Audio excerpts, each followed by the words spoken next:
င်္ဂလာပါဒီဗီဒီယိုလေးကတော့မိတ်ဆက်ချင်းအဖွင့်ဗီဒီယိုလေးပဲဖြစ်ပါတယ်ကိုတွေ့မှတ်တမ်းများဆိုတဲ့နာမည်နဲ့ Facebook page YouTube channel Instagram နဲ့ TikTok account တို့မှာကျွန်တော်စာမျက်နှာတစ်ခုစီဖွင့်ထားပါတယ် page လည်းအသေးဆက်တင်ဆက်တူဖြစ်တဲ့ကျွန်တော်လည်းအသေးဆက်ဖြစ်ပါတယ်ပေါ့နော်ပထမဦးစွာပြောချင်တာကတော့ page ကိုစထောင်လိုက်ပြီးဗီဒီယိုစတင်လိုက်ပြီးဆိုတော့ကြည့်ရှုသူပရိသတ်တို့ကိုအသိပေးချင်တာလေးရှိပါတယ်ပေါ့နော်ဒီ page ကကိုတွေ့မှတ်တမ်းများဆိုတဲ့နာမည်အလျောက်အရန်ကိုကျေပြန့်ပါတယ်ပေါ့နော်ကျွန်တော်ငယ်စဉ်အရွယ်အခါကလေးကနေအခုထိကြုံတွေ့ခဲ့ရသမျှအခုကြုံတွေ့တဲ့အရာတွေအားလုံးကလည်းအနာဂတ်မှာတင်ဆက်မဲ့အကြောင်းအရာဖြစ်တဲ့အလျောက်ကြည့်ရှုသူပရိသတ်တို့သိထားတဲ့အရာလေးရှိပါတယ်ပေါ့နော်အဲ့ဒါကဘာလဲဆိုတော့ကျွန်တော်ကိုတွေ့မှတ်တမ်းများဆိုတဲ့နေရာမှာကျွန်တော်ကြုံတွေ့ခဲ့ရသမျှထဲမှာအရာဝတ္ထုတွေပါမယ်တမဲ့တက်ရှိလူအရာအလုံးပါမယ်ပေါ့နော်အရေးကြီးဆုံးအချက်တစ်ချက်ကတော့ကြုံတွေ့ခဲ့တဲ့လူများဆိုတဲ့အကြောင်းဖြစ်ပါတယ်ဆိုတော့လူတွေရဲ့အကြောင်းပါလာတော့မယ်ဆိုတော့ကျွန်တော်ကိုယ့်ကိုချမှတ်ရတဲ့စီကံတွေတမန်ချက်တွေ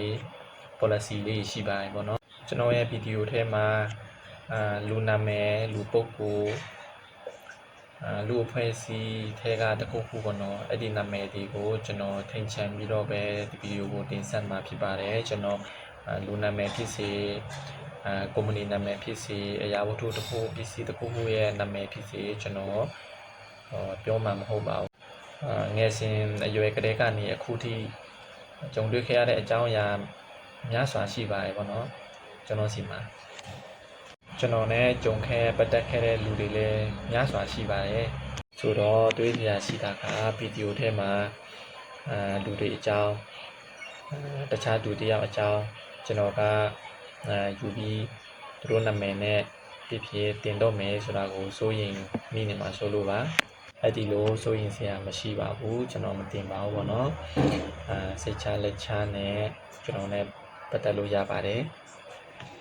ဆက်သွယ်ရေးဥပဒေဆိုတဲ့ telecommunication law ကိုလည်းကျွန်တော်အငြင်းမခံနိုင်ပါဘူးပေါ့နော်ဆိုတော့အချက်လက်အကြောင်းအရာတွေကျွန်တော်သိရှိခဲ့တဲ့မြကျွန်တော်ကိုတွေ့ကျွန်တော်ကိုယ်တိုင်ကြုံတွေ့ခဲ့ရတဲ့အရာအလုံးများစွာရှိပါတယ်ပေါ့နော်ပြောလို့တော့မကုန်နိုင်ပါဘူးအဲ့ဒီအကြောင်းအရာတွေကိုကျွန်တော်နေ့စဉ်နေ့တိုင်းဖြစ်စေတရက်ချဖြစ်စေတစ်ပတ်မှာ3ပုံဖြစ်စေ2ပုံဖြစ်စေပေါ့နော်ကျွန်တော်ဗီဒီယိုရိုက်ကူတင်ဆက်ပြီးတော့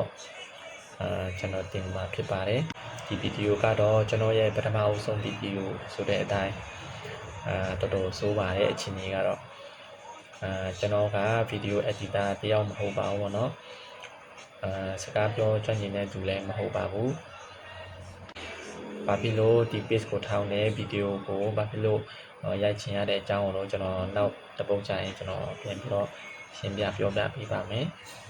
ဒီနေ့ပြောမယ့်အကြောင်းအရာလေးကတော့ဒီလောက်ပါပဲပေါ့နော်ကျွန်တော်နောက်ရက်ကျရင်တော့ကျွန်တော်ဒီထက်ပိုကောင်းတဲ့ဗီဒီယိုလေးရဲ့